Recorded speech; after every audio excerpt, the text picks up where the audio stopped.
तो चलिए शुरू करते हैं। तो लास्ट लास्ट वीडियो में आपने देखा था चैप्टर नंबर 5 पूरा वन शॉट में मैंने कंप्लीट करवाया था। तो आज हम सॉल्व करने वाले हैं चैप्टर नंबर 6 जो कि है ट्रायंगल्स एनसीईआरटी का। ये है class class 10th NCERT. Chapter का नाम है ट्रायंगल्स। ठीक है। अब लास्ट लेक्चर में आपने अर्थमेटिक प्रोग्रेशन के बारे में सीखा था। पूरा का पूरा मैंने लेक्चर वन शॉट में कंप्लीट करवाया था। ठीक है। तो सिमिलरली ये चैप्टर को भी हम उसी वे में कंप्लीट करने की कोशिश करेंगे। ठीक है। क्योंकि अब जैसे कि पता है कि अब बहुत ही जल्दी हमारे एग्जाम्स आने वाले हैं। ठीक है। और मुझे मालूम है बहुत सारे बच्चों ने तैयारी करी, कुछ बच्चों ने नहीं भी करी है। तो अब वो टाइम बचा है कि हम पूरे के पूरे टॉपिक्स को थॉरोली पढ़ते हुए चलें। अब हमको उन टॉपिक्स पे फोकस करना चाहिए जो एक्चुअल में आते हैं, जो इंपॉर्टेंस रखते हैं, जिससे हमारे कॉन्सेप्ट भी क्लियर हो जाए, हमसे एट दी एंड हमसे एग्जाम में क्वेश्चंस बन भी जाए। तो मैं उन्हीं के लिए एक पूरे का पूरा क्रैश कोर्स टाइप से ये पूरा का पूरा मैं आगे पढ़ाने वाला हूँ। ठीक है। तो जैसे बाकी की टीचर, जैसे जिन लोगों ने मेरी पुरानी वीडियोस देखी होगी तो उनको बहुत अच्छे से मालूम होगा कि मैं किस तरीके से पढ़ाता हूँ। और जिन्हें नहीं मालूम, जो नए आए हैं, डायरेक्ट इस चैप्टर को पढ़ने आए हैं ट्रायंगल्स को, तो उनके मैं बता दूं जैसे कि ट्रेडिशनल टीचर क्या करते हैं, एक्सरसाइज अगर उनको सपोज ये चैप्टर नंबर 6 है। ठीक है। ये है चैप्टर नंबर 6। तो बाकी टीचर्स क्या करते हैं, आपको 6 पॉइंट एक्सरसाइज जो 6.1 होती है। ठीक है। एक्सरसाइज 6.1 होती है। एक्सरसाइज 6.1 से पहले जितने भी कॉन्सेप्ट्स होते हैं वो आपको पढ़ाते हैं। ये आपको पढ़ाने के बाद फिर एक्सरसाइज ये 6.1 सॉल्व कराते हैं। फिर कॉन्सेप्ट 2 पढ़ाएंगे आपको। ठीक है। फिर उसके बाद एक्सरसाइज आपको 6.2 सॉल्व करवाएंगे। ठीक है। बट मेरा तरीका थोड़ा सा अलग है। अब जैसे मान लीजिए इस चैप्टर में टोटल कॉन्सेप्ट 3 है। ठीक है। उसका लोग 6.3 पढ़ेंगे, पर मेरा कॉन्सेप्ट क्या है कि पूरा concept number 1, concept number 2, concept number 3, concept number 1, concept number 2, concept number 3, ये पूरे के पूरे मैं concept one time one go में समझा देता हूँ। उसके बाद फिर एक साथ हम एक्सरसाइज 6.1, 6.2, 6.3 पढ़ते हैं। यही मेरा तरीका था अपने खुद के बोर्ड एग्जाम्स में पढ़ने का, जिससे कि मैंने 98 नंबर लेके आया था मैं आउट ऑफ 100। 2 नंबर वो फिल इन द ब्लैंक्स में मेरे गलत हो गए थे। इसलिए आप इस तरीके से पढ़िए, आपको बहुत कंफर्टेबल लगेगा। ट्रस्ट मी, आपको बहुत अच्छे से समझ में भी आएगा। और मैं इसलिए पूरे कॉन्सेप्ट को एक्सपर्ट पढ़ाता हूँ क्योंकि कई बार क्या होता है, एक्सरसाइज 6.1 का जो क्वेश्चन होता है हम कॉन्सेप्ट नंबर 3 से भी सॉल्व कर सकते हैं, बट अभी फिलहाल हम कर नहीं पाएंगे क्योंकि हमने कॉन्सेप्ट नंबर 3 पढ़ा नहीं होता है। बट मेरे वाले में क्या, हम तीनों कॉन्सेप्ट पढ़ा। अगर कोई भी क्वेश्चन हो, चाहे 6.1 का हो, 6.2 का, 6.3 का हो, कोई भी क्वेश्चन को सॉल्व करना, हमारे पास तीनों कॉन्सेप्ट अवेलेबल रहेंगे। अगर तीनों कॉन्सेप्ट अवेलेबल है, हमें मालूम है कॉन्सेप्ट नंबर 1 से भी हो जाएगा, 2 से भी हो जाएगा, 3 से भी हो जाएगा। तो वहाँ बच्चों को डाउट आता है मैं कॉन्सेप्ट नंबर 1 से सॉल्व करूँ या 2 से करूँ या 3 से करूँ। तो मैं आपको वो भी बताऊंगा कि आपको कौन सा कॉन्सेप्ट कब लगाना है, किस वक्त लगाना है, जिससे कि आपके मन में डाउट ना आए कि कब क्या करना है। और इसमें हमेशा डाउट रहता है। इस वक्त आपको डाउट नहीं आते, क्यों? क्योंकि आपने कॉन्सेप्ट नंबर 1 पढ़ा, आपको वही लगाना है। इधर कॉन्सेप्ट नंबर 2 लगाना था, कॉन्सेप्ट नंबर 3, बट कई बार 6.3 कॉन्सेप्ट नंबर 1 से भी सॉल्व हो जाता है। तब आपको कन्फ्यूजन आता है, आपका दिमाग दौड़ता है, बोलता है कि कॉन्सेप्ट नंबर 1 से भी हो सकता है, कॉन्सेप्ट नंबर 3 से भी हो सकता है। अब वहाँ कन्फ्यूज आता है कौन सा कॉन्सेप्ट अप्लाई करें, कौन सा बेस्ट है, कौन से में नंबर मिलेंगे, कौन से में नहीं मिलेंगे। तब कन्फ्यूज हो जाते हो, गड़बड़ कर देते हो। इवन तो आपको मालूम है कि इस कॉन्सेप्ट से बहुत ईजिली हो जाएगा, बट फिर भी आप जो टीचर ने बताया होता हम मगअप करके रट्टा मार के हम उसको सॉल्व करने की कोशिश करते हैं, जो कि बहुत ही गलत है। तो चलो स्टार्ट करते हैं ट्राइंगल्स। ठीक है। अब ठीक है, सबसे पहले ट्राइंगल्स को मैं, अभी तक आपने जो 8th या 9th में जिन लोगों ने सीखा होगा ट्राइंगल्स, ट्राइंगल्स क्या होता है। ठीक है। तो ट्राइंगल्स के हम बहुत सारी चीज़ों का स्टडी करेंगे, बट उससे पहले हमको दो चीज़ सीखने की ज़रूरत है। एक होता है सिमिलैरिटी, एक होता है कॉन्ग्रुएंसी। ठीक है। ये दोनों अलग अलग टर्म है। कॉन्ग्रुएंसी के बारे में बहुत सारे लोगों को पता होगा, तो सबसे पहले हम कॉन्ग्रुएंसी के ही बारे में बात करते हैं, उसके बाद हम सिमिलैरिटीज में आएंगे। ठीक है। तो कॉन्ग्रुएंस के बारे में बात करते हैं। ऐसा कोई भी शेप, सपोज चलो एक हम ट्रेपेजियम ले ले रहे हैं। ये ट्रेपेजियम है। ठीक है। ऐसा कोई भी दो फिगर, ये फिगर 1 है, ये फिगर 2 है। ठीक है। ये फिगर 1 था, ये फिगर 2 है। अब आप बोलेंगे दोनों कॉन्ग्रुएंट है क्या, नहीं है। तो कॉन्ग्रुएंट प्रूव करने के लिए क्या होना चाहिए, इनके बहुत सारे क्राइटेरियाज होते हैं। ठीक है। अलग अलग डिफरेंट डिफरेंट्स होते हैं। अगर हम ट्रायंगल्स की बात करते हैं, जैसे दो ट्रायंगल, इस फिगर के बारे में भी सबसे पहले हम इस फिगर के बारे में समझते हैं। ये दोनों फिगर कॉन्ग्रुएंट कब होंगे, जब दिखने में सेम होंगे। दिखने में सेम कब होंगे, जब नंबर ऑफ साइड्स इक्वल बराबर होंगे, एक जैसे दिखने में, एक जैसे हों, और साथ ही साथ इनका जो साइज है वो भी बराबर हो। ठीक है। जो दोनों दिखने में सेम हो और साइज भी दोनों का एक दूसरे से बराबर हो, तब जाके कॉन्ग्रुएंट कहलाते हैं। बट सिमिलैरिटी का कॉन्सेप्ट थोड़ा सा कहीं ना कहीं ऑलमोस्ट कॉन्ग्रुएंसी जैसा ही है, बट थोड़ा सा कॉन्ग्रुएंसी से हटके, ठीक है। तो एक चीज होती है सिमिलर सिमिलर शेप होना, एक होता है साइज सेम होना। दो चीज है, एक होता है शेप, एक होता है साइज, ठीक है। कॉन्ग्रुएंसी में आपका शेप भी सेम होना चाहिए, साइज भी सेम होना चाहिए, तो ये चीज प्रूव करता है कि कॉन्ग्रुएंसी है। बट सिमिलैरिटी इसका थोड़ा सा कॉन्सेप्ट कॉन्ग्रुएंसी से अलग है, हम उसको सीखते हैं, ठीक है। तो कॉन्ग्रुएंसी के लिए क्या होता है, दो फिगर कॉन्ग्रुएंट कब होते हैं, जब उनका शेप सेम होना चाहिए, अगर एक ट्रायंगल है तो दूसरा भी ट्रायंगल होना चाहिए, मतलब सेम जैसा एक जैसा दिखने वाला, और साइज भी दोनों का सेम होना चाहिए। फॉर एग्जाम्पल अगर मैं एक इस टाइप का ट्रायंगल ले रहा हूँ, तो दूसरा भी इस टाइप का ट्रायंगल होना चाहिए, दिखने में एक जैसा होना चाहिए ऐसा, और दोनों का साइज साइज जब मैं साइज की बोल रहा हूँ तो यानी मैं एरिया की बात कर रहा हूँ, ठीक है। तो दोनों का एरिया भी सेम होना चाहिए। मैं फिर से रिपीट करता हूँ, शेप भी सेम होना चाहिए और आपका, ठीक है, एरिया भी सेम होना चाहिए। शेप और साइज, शेप और साइज, शेप और साइज दोनों का दोनों, दोनों के दोनों सेम होना चाहिए, तब जाके दो फिगर कॉन्ग्रुएंट कहलाते हैं। अगर मान लीजिए दो ट्राइंगल हैं, एक दिखने में ऐसा है, ठीक है, और एक मान लीजिए दिखने में ऐसा है, ठीक है। अगर हम इनके साइज की बात करें, सपोज ये 48 सेंटीमीटर स्क्वायर है, ये भी 48 सेंटीमीटर स्क्वायर है, ठीक है। बट एट द एंड, ठीक है, ये 48 सेंटीमीटर शायद आपको दिख नहीं रहा है, एक सेकेंड,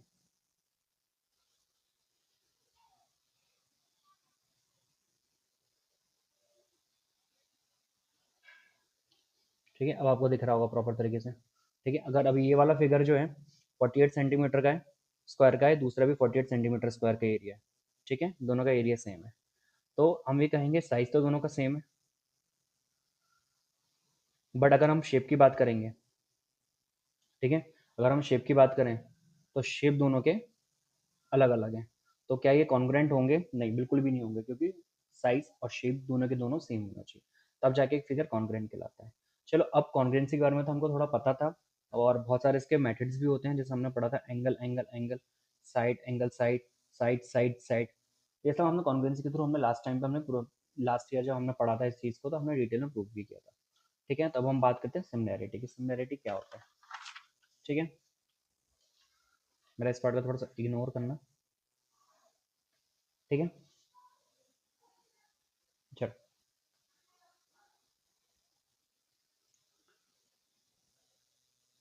ठीक है। तो अब बात करते हैं इसकी सिमिलैरिटीज़ की, ठीक है। अब देखिए, कॉन्ग्रुएंसी और सिमिलैरिटी में बस इतना अंतर है कि सिमिलैरिटी में सिर्फ और सिर्फ शेप देखा जाता है। क्या देखा जाता है? शेप देखा जाता है। सिमिलैरिटी में सिर्फ और सिर्फ शेप देखा जाता है, बाकी और कुछ नहीं देखा जाता है। हमें यहाँ पर ज़्यादा साइज से कोई लेना देना नहीं होता है, ठीक है। सिर्फ और सिर्फ शेप से मतलब होता है, शेप से, राइट। तो चलो अब स्टार्ट करते हैं सिमिलैरिटीज, ठीक है। तो अगर मैं दो ट्रायंगल का डायग्राम ड्रॉ कर रहा हूँ, सपोज ये एक ट्रायंगल है, वहीं पर एक दूसरा ट्रायंगल है, ये इस तरीके से, ठीक है। ये दो ट्रायंगल है, अब ये 90 डिग्री है, ठीक है। ये हम मान लेते हैं 30 डिग्री है, ये भी 30 डिग्री है, ये कुल मिला के 120 हो गया, तो 120 और ये हो गया 60 डिग्री, ठीक है, क्योंकि sum of all angles of triangle 90 180 degree होता है, ये तो आपको पता होगा। तो अब हम इसकी बात करें, तो क्या ये दिखने में एक जैसे हैं? बिल्कुल हाँ, दिखने में एक जैसे हैं, बस इसको थोड़ा साइज में छोटा कर दिया गया है, ठीक है, साइज में बस छोटा सा कर दिया गया है, ठीक है, साइज में छोटा कर दिया गया। तो ये शेप तो बिल्कुल सेम ही है दोनों का, यानी एकदम एक जैसे दिख रहे हैं, बट क्या इनकी साइज जो है, साइज सेम नहीं है, ठीक है। अब जब साइज सेम नहीं है बट शेप सेम है, तो ऐसे चीज को बोलते हैं सिमिलर। तो ये दोनों ट्रायंगल आपस में क्या है? सिमिलर है, बट कॉन्ग्रुएंट नहीं है, ठीक है। तो अब आपको सिमिलर भी समझ में आ गया होगा, जैसे कि मैं एक सर्कल ड्रॉ करूं, एक छोटा सर्कल ड्रॉ करूं, इन दोनों का जो दिखने का, अगर सिर्फ हम दिखने के बारे में बात करते हैं, अगर हम सिर्फ सिर्फ और सिर्फ दिखने के बारे में अगर हम बात करें, तो दोनों का जो साइज शेप है, वो दोनों का दोनों बिल्कुल सेम है, ठीक है, बिल्कुल सेम है। बट साइज की बात करें तो साइन साइन डिफर कर रहा है। ठीक है, अगर हम बात करते हैं कि अगर दोनों का साइज अगर सेम होता, सपोज ये भी बॉल इतनी बड़ी होती, ठीक है, तो दिखने में तो एक जैसी है और साइज भी बराबर है, साइज भी बराबर है और शेप भी एक जैसा है, तो क्या ये अब सिमिलर होंगी? हाँ। देखो मैंने क्या बोला है, सिमिलर को शेप से मतलब है, साइज से कोई लेना देना नहीं है, साइज से कोई भी लेना देना नहीं है। अगर साइज बराबर है तो वेल एंड गुड, नहीं है तो कोई बात नहीं, बस उसको शेप से मतलब है, साइज से कोई भी लेना देना नहीं है। साइज बराबर हो तो भी अच्छी बात है, नहीं हो तो भी कोई दिक्कत नहीं, सिर्फ और सिर्फ शेप से मतलब है। बट वहीं पर अगर शेप भी सेम है, साइज भी सेम है, तो ऑटोमेटिकली वो चीज़ क्या हो जाती है, कॉन्ग्रेंट हो जाती है। और सिर्फ शेप सेम हो तो क्या बोलते हैं हम, क्या है वो, सिमिलर है। अब आपको एक चीज़ समझ में आ रही होगी कि जितने भी फिगर, ठीक है, अगर हम यहाँ पर एक स्टेटमेंट दे सकते हैं, ऑल फिगर्स, ठीक है, all figure which are similar, ठीक है, जितने भी फिगर सिमिलर होते हैं, all figure which are similar, ठीक है, sorry, all figure which are congruent, जितने भी फिगर कॉन्ग्रुएंट होते हैं वो ऑटोमेटिकली सिमिलर होंगे ही होंगे, क्योंकि कॉन्ग्रुएंट के लिए शेप और साइज दोनों होना चाहिए, शेप और साइज दोनों होना चाहिए, और सिमिलर के लिए सिर्फ और सिर्फ शेप होना चाहिए। अगर कोई फिगर कॉन्ग्रुएंट है तो मतलब बाय डिफॉल्ट उसका साइज तो सेम है ही है, साथ ही साथ शेप भी सेम है, और जब शेप सेम है तो ऑटोमेटिकली वो दोनों फिगर क्या हो जाएंगे, सिमिलर भी हो जाएंगे। ठीक है, तो यहाँ पर आपको क्लियर मिल गया होगा, all figure which are congruent are also similar. ठीक है, इसका एक अच्छे से जनरलाइज स्टेटमेंट जो अकॉर्डिंग टू जो बुक में दिया गया है, बुक के हिसाब से अगर हम स्टेटमेंट लिखें तो बुक में क्या स्टेटमेंट दिया गया है, ठीक है, बुक में क्या लिखा गया है, ऑल कॉन्ग्रुएंट, ठीक है, all congruent figures are similar, all congruent figures are similar but the similar figures need not to be congruent। ठीक है, ये स्टेटमेंट है, यानी इसका मतलब क्या है, सारे के सारे कॉन्ग्रुएंट फिगर जो होते हैं सिमिलर तो हैं, बट सारे के सारे सिमिलर फिगर कॉन्ग्रुएंट हो जरूरी नहीं है, हो भी सकते हैं नहीं भी हो रहे, डिपेंडिंग ऑन द, जैसे कि मैंने अभी बताया था, अगर कोई दो शेप सिमिलर है, ठीक है, अगर कोई दो शेप सिमिलर है तो क्या वो कॉन्ग्रुएंट हो सकते हैं? अगर बताओ मुझे, हाँ या ना। जिन बच्चों ने हाँ बोला तो क्या रीजन से बोला, और ना बोला तो किस रीजन से? मैंने बोला आपका दोनों का आंसर गलत है, हाँ भी गलत है, ना भी गलत है। मैं आपको बताता हूँ, सारे के सारे सिमिलर शेप्स जो होते हैं वो कॉन्ग्रुएंट हो ये जरूरी नहीं है, हो भी सकते हैं नहीं भी हो सकते, डिपेंडिंग ऑन द साइज। क्योंकि दो शेप को दो शेप को सिमिलर होने के लिए शेप सेम, दो शेप को सिमिलर होने के लिए शेप दोनों का सेम होना चाहिए। ठीक है, दो फिगर के दो फिगर हैं, उन दोनों का अगर शेप सेम है ऑटोमेटिकली सिमिलर है। अब हमें साइज के बारे में मैंने आपको कुछ भी नहीं बोला, साइज के बारे में मैंने कुछ भी नहीं बोला है। अब साइज इस चीज का सेम भी हो सकता है और नहीं भी हो सकता है, ठीक है, वो डिपेंड करता है। तो वैसे ही ये कह सकते हैं हम, जितने भी सिमिलर फिगर इस दुनिया में एग्जिस्ट करते हैं तो वो कॉन्ग्रुएंट हो भी सकते हैं नहीं भी हो सकते हैं, क्योंकि हमें उसके साइज के बारे में नहीं पता, शेप तो हमें कंफर्म है, साइज के बारे में पता। अगर हमें ये कंफर्मेशन लग जाए कि हाँ दोनों का साइज भी सेम है तो हम कह सकते हैं कि 100% श्योरिटी के साथ कि हाँ वो कॉन्ग्रुएंट भी है। अनलेस एंड अनटिल हमको ये नहीं पता लग रहा है कि उसका साइज सेम नहीं है, सेम है या नहीं है, तो हम कुछ कॉन्ग्रुएंसी के बारे में कुछ कह नहीं सकते। इसलिए हम क्या कहते हैं कि सारे के सारे कॉन्ग्रुएंट फिगर, क्योंकि कॉन्ग्रुएंसी में शेप और साइज दोनों बराबर होते हैं, इसलिए सारे के सारे कॉन्ग्रुएंट फिगर सिमिलर हैं, क्योंकि सिमिलर में हमको सिर्फ और सिर्फ शेप सेम चाहिए। अब बस इतना समझो कि सारे के सारे सेम शेप वाले सिमिलर होते हैं, ठीक है, सारे के सारे शेप प्लस साइज वाले कॉन्ग्रुएंट होते हैं। इसलिए हम सिंपल सी बात है, सारे के सारे कॉन्ग्रेंट फिगर सिमिलर तो होते हैं बट सारे के सारे सिमिलर कॉन्ग्रेंट नहीं होते। इतना कॉन्सेप्ट आपको समझ में आया होगा, राइट? ठीक है, अब हम आगे बढ़ते हैं। ठीक है,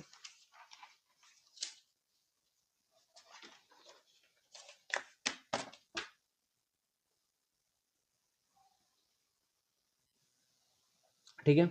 जैसे कॉन्ग्रेंसी को प्रूव करने के लिए हमें कुछ मेथड्स दिए गए थे, वैसे सिमिलैरिटीज को भी प्रूव करने के लिए हमें कुछ मेथड दिए गए।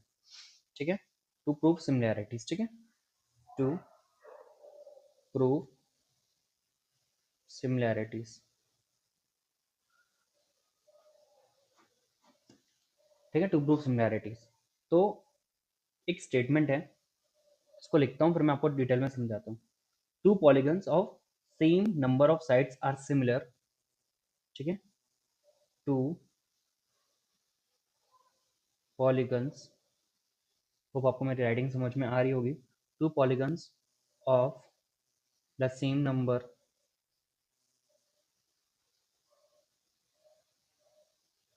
two polygons of the same number of sides are similar if, सबसे पहले कंडीशन क्या है, क्या बोल रहा है? टू पॉलीगन्स, पॉलीगन्स यानी सिंपल सा figure. Two polygons of same number of sides are similar, obvious सी बात है, unless and until same number of sides नहीं होंगे तो वो दोनों का शेप सेम होने की तो चांस ही नहीं है। अगर किसी पॉलीगन के अगर 3 साइड्स हैं तो ट्रायंगल होगा, 4 साइड है तो वो स्क्वायर भी हो सकता है, रेक्टेंगल क्वाड्रिलेटरल होगा। वो ऑब्वियस सी बात है कि भाई कुछ भी हो सकता है, रेक्टेंगल भी हो सकता है, स्क्वायर भी हो सकता है, रोम्बस भी हो सकता है, एंड कुछ भी हो सकता है। ठीक है, सबसे पहले तो इंपॉर्टेंट है कि उसके नंबर ऑफ साइड्स बराबर हो। Two polygons of same number sides are similar. कोई भी पॉलीगन सिमिलर कब होगा? जब दो कंडीशन जो मैं लिख रहा हूँ जब ये वाली मीट होगी। पहली कंडीशन क्या है? Their corresponding angles are equal. Their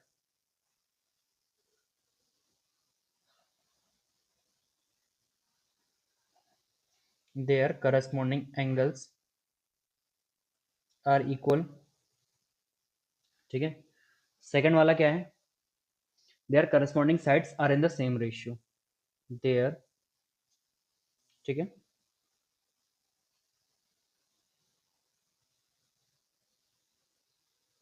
their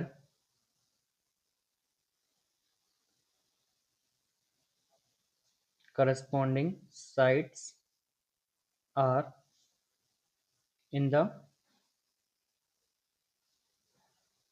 same ratios। ठीक है, तो अब हमने दो चीज हमको प्रूव करने की जरूरत है। अगर हमसे कोई भी बोलता है कि भाई आपको कोई भी पॉलीगन है ना, आपको सिमिलर प्रूव करना है, तो सबसे पहले आपको दो चीज प्रूव करनी पड़ेगी। पहला क्या? Their corresponding angles are equal, उनके करस्पॉन्डिंग एंगल इक्वल होने चाहिए। फिर क्या बोलना चाहिए? क्या इक्वल होने चाहिए? उनके करस्पॉन्डिंग साइड्स सेम रेशियो में होना चाहिए। चलो इसको थोड़ा सा एक एग्जाम्पल के फॉर्म में समझते हैं कि आखिर में बोलना क्या चाह रहा है। सपोज एक ट्रायंगल है। ठीक है, अब हम एक ट्रायंगल मान के चल रहे हैं, कोई भी ट्रायंगल है। ठीक है,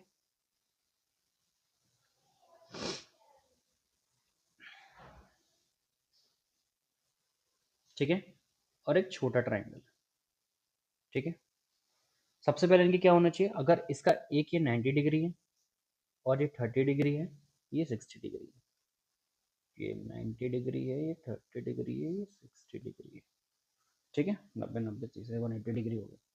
ठीक है, तो सबसे पहले हमको अगर ये प्रूव करना है कि दोनों के दोनों फिगर, फिगर 1 और ये फिगर 2 दोनों एक दूसरे के सिमिलर है भी क्या नहीं है। अगर हमको सबसे पहले ये अगर ये प्रूव करना है तो सबसे पहले हमको क्या करना पड़ेगा? सबसे पहले तो their corresponding angles are equal, इनके करस्पॉन्डिंग एंगल इक्वल होने चाहिए। तो सपोज ये ए बी सी है, ये ये स्मॉल है, स्मॉल बी स्मॉल सी। तो एंगल ए का करस्पॉन्डिंग एंगल कौन सा होगा? छोटा है ये। क्या ये दोनों इक्वल है? हाँ भाई इक्वल है। क्या है इनकी? 60 डिग्री। तो अब angle B should be angle to B. Angle B और एंगल बी कितना है? 90 डिग्री है। ठीक है, एंगल सी और एंगल सी कितना है? 30 डिग्री है। ठीक है, तो सबसे पहले की जो कंडीशन थी, कंडीशन नंबर 1, ये तो हमने प्रूव कर दी। कंडीशन नंबर 1 हमने प्रूव कर दी कि भाई सारे के सारे करस्पॉन्डिंग एंगल्स इक्वल है। ठीक है, अब हम बात करें करस्पॉन्डिंग साइड सेम रेशियो में होनी चाहिए। हो सकता है कि ये वाली लाइन पढ़ के थोड़ा कुछ बच्चे कंफ्यूज हो गए हों, बट डरने की कोई बात नहीं है। अगर मैं ये एज्यूम करके चल रहा हूँ कि ये जो है सपोज ये इसकी जो लेंथ है वो 3 सेंटीमीटर की है, ठीक है, ये 4 सेंटीमीटर की है। मैं एक रैंडम गैस ले रहा हूँ, ठीक है। अब बनाने मत बैठ जाना डायग्राम, बोलो कि सर ये मैंने हमने सेम पैरामीटर से लेके ट्रायंगल को ड्रॉ किया था, बट वो ये एंगल्स को बैठा ही नहीं पाया। बस एक रैंडम गैस है, ठीक है। और ये मान के चल रहे हैं हम लोग जैसे पाइथागोरस थ्योरम लगाती हो जाता 9, ये हो जाता 16, 16 प्लस 9 5 5 5 5 5 सेंटीमीटर, ठीक है। तो सिमिलरली इसको अगर हम ये मान के चल रहे हैं कि ये 10 है, ठीक है, ये 6 है, और ये 8 है, ठीक है, ये 8 है, ठीक है, ये 36 प्लस 64 हो गया 10, ठीक है।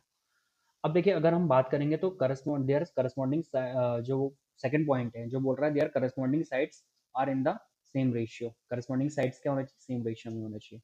तो इस पॉइंट का मतलब क्या है कि करस्पॉन्डिंग साइड्स कौन कौन सी, ए बी की करस्पॉन्डिंग साइड्स कौन सी है, ए बी की करस्पॉन्डिंग साइड है ये वाली, ठीक है, इसकी करस्पॉन्डिंग है ये वाली।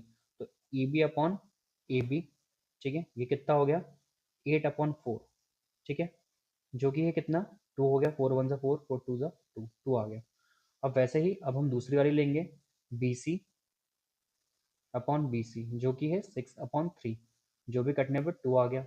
वैसे ही हम तीसरी लेंगे जो कि है ए सी अपॉन ए सी, जो कि है 10/5, जो कि 2।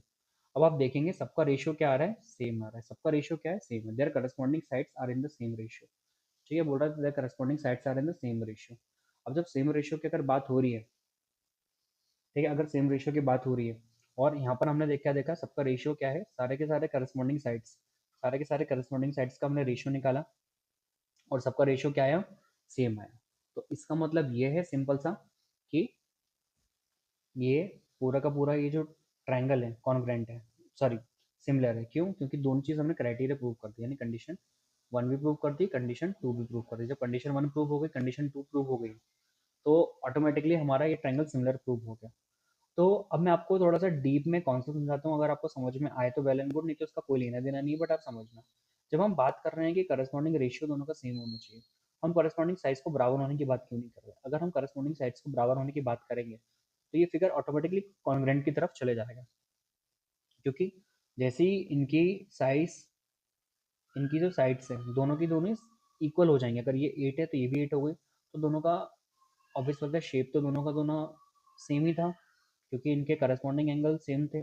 और अगर साइज भी बराबर हो गया, यानी कि जो साइड्स बराबर हो गए, तो ऑटोमेटिकली साइज भी बराबर हो जाएगा। और जब साइज बराबर हो गया और साइज बराबर हो गया और शेप बराबर हो गया, शेप एक जैसा है, तो मतलब ऑटोमेटिकली कॉन्ग्रेंट की तरफ चले जाएगा, ठीक है। एक तो वो है, और दूसरा ये है कि अगर हम इनके एक्चुअल में जो रेशियो का मतलब जो होता है, रेशियो का मतलब ये होता है कि एक किसी भी चीज़ का छोटा साइज रीस्केलिंग करना, ठीक है। अगर जैसे सपोज मेरा एक ये पेन है, ठीक है, अब ये 5 सेंटीमीटर का, अगर मुझे इसका रिप्लिका बनाना है, अगर ये 5 सेंटीमीटर का लेंथ का है, अगर मैं इसका सपोज 6 सेंटीमीटर का 6 सेंटीमीटर का पेन है ये, अगर मुझे इसे छोटा साइज बनाना है, मैंने 3 सेंटीमीटर का बनाया, तो हर जो पैरामीटर है, सपोज ये जो होगा, अगर ये 1 है, 1 सेंटीमीटर का अगर इसका ब्लैक वाला कैप है, तो ऑटोमेटिकली हर चीज़ आधे आधे से डिवाइड हो रही है। ये पूरा का पूरा 6 था तो वो 3 हो रहा है, तो अगर ये 1 सेंटीमीटर का था तो वो 0.5 सेंटीमीटर का हो जाएगा ऊपर छोटा वाला कैप। हर चीज़ आधे से होते चली आ रही है, तो यानी कि हर जो दोनों का जो रेशियो था, यानी ये जो ऊपर वाला ढक्कन था उसका छोटा ऊपर वाला ढक्कन, दोनों का रेशियो कितना हो जाएगा, हाफ। ये जो साइज है उसका जो साइज होगा, अगर ये इसका अगर 4 सेंटीमीटर का था, अगर उसका कितना हो जाएगा 2 सेंटीमीटर का, तो 4/2 तो रेशियो 2 ही आया, इसका भी रेशियो 2 आया, इसका भी रेशियो 2 रहेगा, इसका भी रेशियो 2 रहेगा, यानी इसको बोलते हैं रीस्केलिंग। तो बस इसको कुछ नहीं किया गया, रेशियो का मतलब यहाँ पर रीस्केलिंग से लेना देना और कुछ भी नहीं है। तो ठीक है, तो अब हमारे यहाँ पर हो सकता है मुझे समझ में, मुझे पता है कि आप बहुत समझदार हो, आपको ये दोनों के यार आप कॉन्सेप्ट जो है to prove two polygons are similar, ये आपको कॉन्सेप्ट पूरा का पूरा क्लियर हुआ होगा। There are two things that need to be prove to if we need to prove that two polygons are similar, then we need to prove the two things. The first one is there is corresponding, the their corresponding angles should be equal, and the second thing is their corresponding sides should be in the same ratio, right? These are the two things that you need to prove in order to prove that two polygons that are given to you are similar in shape. Alright, this was a simple concept. Hope आपको ये वाला concept समझ में आया होगा. ठीक है, सबसे पहले तो मैं समझता हूँ इस पॉइंट पे यहाँ पर आने के बाद आपको कॉन्ग्रुएंसी और सिमिलैरिटी के बीच में डिफरेंस समझ में आया होगा, और आपको ये समझ में आया होगा कि हमें सिमिलैरिटी को प्रूव करने के लिए हमको दो स्टेटमेंट प्रूव करने पड़ते हैं, और वो कौन से दो स्टेटमेंट है और उनका क्या मतलब है, एक्चुअल में फिगर से क्या लेना देना है. होप आपको ये भी समझ में आया होगा. ठीक है, और कॉन्ग्रुएंसी कैसे प्रूव की जाती है आपने प्रीवियस क्लास में ऑलरेडी स्टडी किया होगा, जैसे कि साइड एंगल साइड होता है, साइड साइड साइड होता है, उस तरीके से प्रूव किया जाता है. तो आपको यहाँ तक पूरे कॉन्सेप्ट क्लियर होंगे.